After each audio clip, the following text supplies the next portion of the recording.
Pengguna Twitter menuntut Elon Musk untuk mundur dari posisinya sebagai CEO Twitter. Hal ini terlihat dari polling yang dilakukan Musk sendiri. Sebanyak 57,5% dari 17,5 juta peserta polling setuju jika Musk mundur dari posisinya sebagai CEO Twitter. Dalam pengantar polling tersebut, Musk mengaku akan mengikuti apapun hasil polling.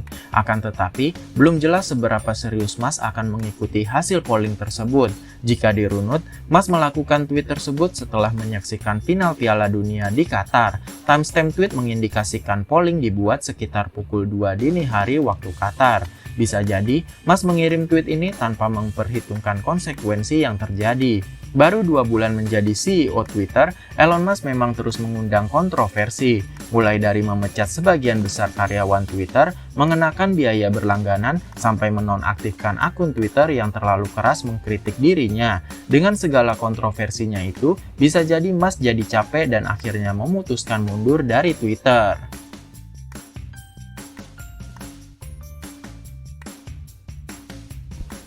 Hari Belanja Nasional atau Harbolnas ternyata masih menjadi daya tarik tersendiri bagi masyarakat Indonesia. Sebanyak 95% responden mengaku memanfaatkan momentum 12.12 untuk berbelanja.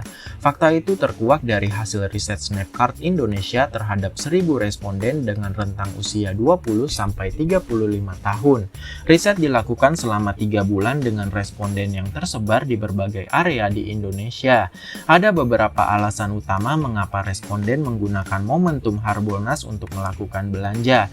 Alasan terbesar adalah Harbolnas membuat belanja lebih hemat serta menawarkan program yang menguntungkan.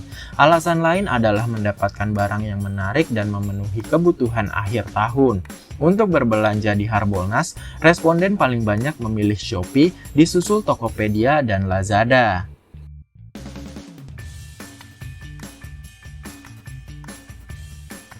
Laporan State of the Internet terbaru Akamai memperlihatkan adanya risiko besar pada sektor jasa keuangan atau FSI di kawasan Asia Pasifik dan Jepang.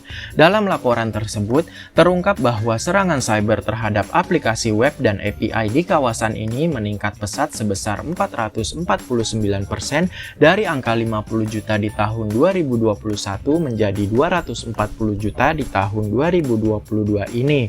Dengan kenaikan itu, serangan cyber di Asia Pasifik dan Jepang disebut Akamai telah melampaui serangan yang terjadi di Amerika Utara.